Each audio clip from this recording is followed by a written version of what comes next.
Lollipop का स्वाद कैसा लगा आप लोगों को बताइए। मीठा लगा, खट्टा लगा, या फिर कुछ स्वाद ही नहीं आया। लॉलीपॉप लेने गए थे, उनको स्वाद कैसा लगा। करके पूरे भारत में सारे शिक्षक एकजुट होते हैं, एक ग्रुप बनता है, उसके ऊपर में वो चर्चाएं करते हैं, अलग अलग तरह की चीजें होती हैं, एक पर्टिकुलर निर्णय निकल करके आता है और 31 तारीख को पूरे भारत में हर जगह से शिक्षक आकर के दिल्ली में जमा होते हैं, सिर्फ इस उम्मीद पे कि आज अगर हम आए तो शायद हमारी बात जो है मिनिस्ट्री तक पहुंचे, और न सिर्फ पहुंचे बल्कि उसके ऊपर में हमें एक आश्वासन मिले, हमें रिटर्न में एक आश्वासन मिले, हमें वहां पर कहीं ना कहीं लिखित में कुछ मिले, ताकि हम ये बच्चों को अपने बता पाए कि देखो थोड़ी तुम्हारे लिए हम लोगों ने अपनी जंग जीती है और हमारा प्रयास जारी रहता, हमारी चीजें जारी रहती है और हम करते हैं। होता भी है ऐसा, मतलब लाठी भी चार्ज होता है, शिक्षक लाठी भी खाते हैं, किसी का पैर टूटता है, किसी का हाथ टूटता है, किसी का सर फटता है, किसी की कमर में चोट आती है, लेकिन कोई भी शिक्षक जो है अपना हौसला नहीं छोड़ता है। एक से एक बड़े बड़े यूट्यूबर इसको कवर करते हैं जो कभी सरकारी नौकरियों के ऊपर में चर्चा भी नहीं करते थे, जैसे कि आप ध्रुव राठी को देख सकते हैं। इसके अलावा काफी सारे और भी देशभक्त है यूट्यूबर और काफी सारे लोग हैं जिन्होंने इसके ऊपर में आवाज उठाया। मतलब आज के समय अगर मैं यूट्यूब खोलूं तो शायद कोई ऐसा चैनल होगा जिसने इसके ऊपर में वीडियो नहीं बनाया होगा, जिसने इसके ऊपर में चर्चा नहीं किया होगा। ये क्यों हो पाया? क्योंकि परेशानी बहुत बड़ी थी बच्चों की, और उस परेशानी के लिए जो शिक्षक लड़े उनका संघर्ष बहुत बड़ा था। इसी चीज को दिखाते हुए सारी चीजें, लेकिन मेरे भाई हम सब बहुत बेहतर चल रहा था, सारी चीजें बहुत बढ़िया चल रही थी। टीचर्स जाकर के अलग अलग मीडिया चैनल पर भी अपनी बातों को रख रहे थे, अपनी पक्ष को रख रहे थे, सरकार को अपनी नाकामी भी गिना रहे थे, सब बहुत शानदार मेरे भाई चल रहा था। लेकिन सारा का सारा नाश हो गया, और नाश हो गया मेरे भाई कल। एक्सपेक्टेशन जो थी ना यहाँ पर, जस्ट उसका एकदम 180 डिग्री विपरीत हुआ। मतलब आप ये मान लीजिए कि जिस व्यक्ति से, जिस सिस्टम से, जिस अन्याय से आप यहाँ पर लड़ रहे थे, आप उसके चाय के 2 चुस्की के आगे वहां पर जाकर के फीके पड़ गए, उसकी मेहमान नवाजी के आगे जाकर के जी हुजूरी करके चले आए। आपका जहां गर्दन तन करके बच्चों के लिए बात करना था, बच्चों के साथ हुए अन्याय के ऊपर में बात करना था, वहां पर गर्दन झुका करके आपने सलाम नमस्ते करके आप टाटा बाय बाय करके चले आए। और जो लाखों करोड़ों जो बच्चे यहाँ पर आपके ऊपर में विश्वास जमाए थे, उनका विश्वास 2 मिनट में खत्म हो गया, सिर्फ और सिर्फ आपकी चाटुकारिता के चलते। सच बताऊं तो मैं इतना ज्यादा कल से दुखी है मेरा कि मैं कुछ कहने की स्थिति में नहीं। मैंने कहा क्या इसी वजह से हमने लाठी खाई थी? क्या इसी वजह से यहाँ पर टीचरों ने इतना संघर्ष किया था? क्या इसी वजह से यहाँ पटना के शिक्षक यहाँ दिल्ली के सड़कों पर उतरे थे? क्या इसी वजह से जयपुर के लोग यहाँ पर आए थे कि जाओ और जाकर के लॉलीपॉप लेकर के चले आओ? अरे मुझे इतना बुरा लगा, मैं आपको क्या बताऊं। अगर मान लीजिए, चलिए ठीक है, हम मीटिंग करने जाते हैं, और हम मीटिंग करने जाते हैं वहां पर अपने डीओपीटी मिनिस्टर से, बिल्कुल हम चेयरमैन साहब से मिलने जाते हैं, तो भाई उनको मिनिस्टर किसने बनाया है? आप लोगों ने चुन करके बनाया, आपकी वोट के कारण पहले यहां पर वो सांसद बने, फिर उनको मंत्रालय मिला, फिर वो सारी चीजें मिली। तो आपका सीधा अधिकार बनता है, आप उनसे डायरेक्टली अपनी बातों को कह सकते हैं, आप उनसे लड़ सकते हैं, आप उनसे झगड़ सकते हैं, आपके साथ में अन्याय पे आप उन पे 10 सवाल उठा सकते हैं। लेकिन आपने क्या ऐसा किया? उन्होंने अगर कोई बात कह दी कि हाँ ऐसा होगा, तो बस आप चले आए मुंह उठा करके कि हाँ ऐसा होगा। क्या इसके पहले चेयरमैन ने गोली नहीं दी है? क्या इसके पहले चेयरमैन ने ऐसे लॉलीपॉप नहीं दिए हैं? उन्होंने तो जब यहाँ पर कीबोर्ड की इशू आ रही थी, माउस की इशू आ रही थी, जब शुभम जैन सर गए थे, प्रशांत सर गए थे, जब अभिनय सर वहां पर गए थे, सारे के सारे शिक्षक जब वहां पर गए थे, तब भी तो बड़े ऑफिस में बिठा करके बड़े बढ़िया तरीके से गोली दे दिया, जी अब बड़ा सिस्टम चेंज कर देंगे। और किया क्या उन्होंने?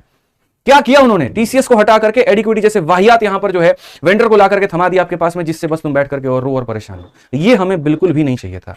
सिर्फ एक बात मैं पूछना चाहता हूं, लड़ाई हमारी किस चीज से थी कि सीजीएल का पेपर डिले हो? लड़ाई हमारी किस चीज को लेकर के थी कि सिलेक्शन पोस्ट फेज 13 जो हमारा पेपर है उसको दोबारा कंडक्ट कराया जाए? लड़ाई हमारी इस चीज को लेकर के थी कि स्टेनो का पेपर अभी रोक दिया जाए? लड़ाई हमारी इस चीज को लेकर की थी जो सेंटर दूर भेजे जा रहे हैं बच्चों को, वो इतना दूर ना भेजा जाए? हमारी इस बात पे थी कि जो रेलवे में पूरा कैलेंडर जिस तरीके से आता है उस तरीके से कम पेपर का एक सही समय हो, किस समय पर हम पेपर को कंडक्ट करवाएं। एक एक मंत्री, एक एक एमएलए, एक एक एमपी और डीएसपी, हर किसी के मैं मेरे भाई आवाज पे घूमता रहा। 10 लोगों से ऊपर एमपी से मैं मिला हूंगा, ठीक है। काफी लोगों के साथ मैंने फोटो भी शेयर की, उनके ट्विटर पर हमने ट्वीट भी करवाया। अगर आप देखेंगे वहां दीपेंद्र जी हुड्डा का, उनके ट्विटर अकाउंट को जाकर के देखिए, उन्होंने ट्वीट किया इस मुद्दे को लेकर के। आज संसद में इसके ऊपर में चर्चा भी चल रही है, 263 नंबर वहां पर क्यों नंबर है इसका। आज इन सारी चीजों के ऊपर में चर्चा हो रही है। क्या हम सिर्फ वहां लॉलीपॉप लेने गए थे? इनमें से कितना मुद्दा सॉल्व हुआ मुझे ये बता दीजिए। कल जब मिनिस्टर साहब से मिला गया, क्या उन्होंने किस चीज का प्रॉब्लम सॉल्व कर दिया? क्या उन्होंने सेंटर सही कर दिए? क्या उन्होंने यहां पर जो है फेज 13 वाले को न्याय दे दिया? क्या उन्होंने स्टेनो वाले को न्याय दे दिया? क्या उन्होंने सीजीएल वाले को न्याय दे दिया? कहां पर न्याय मिला? क्या रेलवे वाले को न्याय मिला? कुछ नहीं मिला। तो हमने कल किया क्या है? कोई व्यक्ति आपके सामने अगर इज्जत से बात कर रहा है, आप भी इज्जत से बात करो, लेकिन अपनी बात तो रखो वहां पर जाकर के। ऐसा थोड़ी हो जाना है कि हम वहां पर जाकर के अपनी बात ही ना रखे, हम बोल ही ना पाए, हम गिना ही ना पाए। या तो मैं इस चीज को ऐसे मान लूं कि हम ब्लॉग बनाने गए थे वहां पर और हमने ब्लॉगिंग की, बहुत बढ़िया ब्लॉगिंग की, 10-10 बार लाइव आए चैनल पे, लेकिन जो मेन मुद्दा था हम उसके ऊपर में बात नहीं कर पाए। कितने शिक्षकों का इसके साथ में विश्वास जुड़ा हुआ था, कितने बच्चों का इसके साथ में विश्वास जुड़ा हुआ था। अब मीडिया यहां पर हमसे यह सवाल पूछ रही है, सर जो आप करने वाले थे वो खत्म हो गया कि अभी कुछ बाकी है? सवाल यहां पर आकर के ये खड़ा हो रहा है और अपने आप में शर्म में मार रहा है कि यार हम जुड़े भी तो किस चीज के साथ में जुड़े।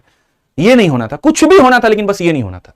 बहुत बहुत बहुत ही ज्यादा ये बच्चों गलत हुआ है। और इसके ऊपर में मैं आपको बताऊं, आप लोगों को अब चीजें लग रही होंगी कि हमारा मुद्दा अब क्या कोई नहीं उठाएगा, हमारे साथ में क्या होगा, हमारा अगला कदम यहां पर क्या है और क्या नहीं है। मैं दोस्त बहुत सिंपल सी बात मैं बताता हूं, जब तक मैं जिंदा हूं, जब तक काफी और भी शिक्षक आपके जिंदा हैं, जिनके अंदर में ईमानदारी है, जिनके अंदर में लाइमलाइट की भूख नहीं है, जिनके अंदर में सच में काम करने की भूख है, वो मेरे भाई जब तक ऐसे लोग देश में जिंदा रहेंगे, ये आंदोलन और ये मुद्दा कभी खत्म नहीं हो सकता है।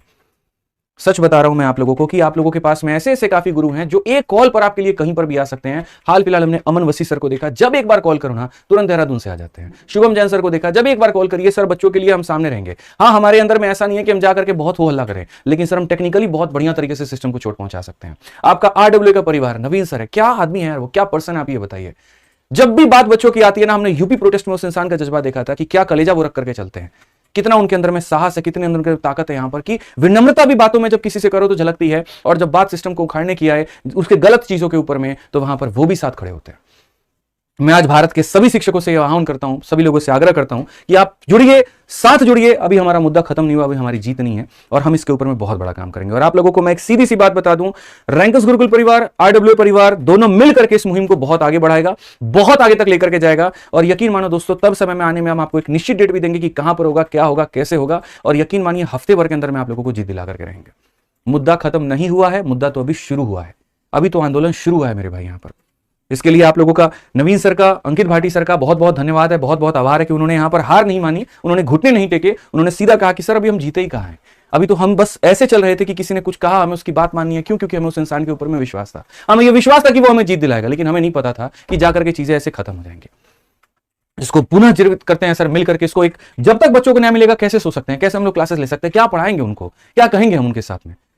तो बच्चों इतना मान लो, तुम्हें कुछ दिनों के अंदर में, एक मतलब ज्यादा भी दिन नहीं लूंगा मैं, 2-3-4 दिन हो सकता है, इतने दिनों के अंदर में तुम्हें एक तय डेट मिलेगा, तय जगह मिलेगी, और संवैधानिक तरीके से मिलेगी, सही तरीके से मिलेगी, जहां पर तुम धरना दोगे, जहां पर तुम प्रोटेस्ट करोगे, जहां पर सरकार तक अपनी तुम बात पहुंचा पाओगे, और जहां पर तुम्हें तुम्हारा न्याय भी मिलेगा। हम मिनिस्टर्स के पास में नहीं जाएंगे, वो हमारे पास में आएंगे। हम किसी के दरवाजे पे नहीं जाएंगे, हमारी प्रॉब्लम है, हमारे साथ में अन्याय हुआ है वहां पे, तो उनको आना पड़ेगा, उनको सॉल्व करना पड़ेगा, उनको मिलकर के यहां पर सारी की सारी चीजें सुधारनी पड़ेगी। और जब तक एडिक्विटी नहीं हटेगा, जब तक ये सारी की सारी परेशानियां नहीं हटेगी, हम वहां से हटेंगे नहीं। आमरण अनशन करना पड़ा, लाठी खाने पड़े, जेल में जाना पड़ा, धारा लगाना पड़ा, जो करना पड़ा करेंगे भाई, लेकिन मेरा कलेजा इतना छोटा नहीं है कि मैं जाकर के 2 मिनट में जी हुजूरी करके चलाऊं और डर करके बैठ जाऊं। ये मेरे से कभी जीवन में नहीं हो सकता है। ये आदित्य रंजन ने नहीं सीखा है, ये रैंकर्स गुरुकुल परिवार ने नहीं सीखा है, और काफी ऐसे शिक्षक है जिन्होंने ये नहीं सीखा है। मैं धन्यवाद देता हूं सभी शिक्षकों का, कल जिन्होंने ताली बजाने वाले चीजों में समर्थन किया। पूरा मुसल्लमपुर हाट में यहां पर बच्चे बजा रहे थे, वीडियो बना करके भेजा। एक बड़े अच्छे शिक्षक है जो बहुत ज्यादा लाइमलाइट में नहीं है, लेकिन उनका नाम है वीके गुप्ता। मैंने देखा वहां पर कि अपने कोचिंग के सारे बच्चों के साथ सड़कों पर उतर करके उन्होंने बजाया।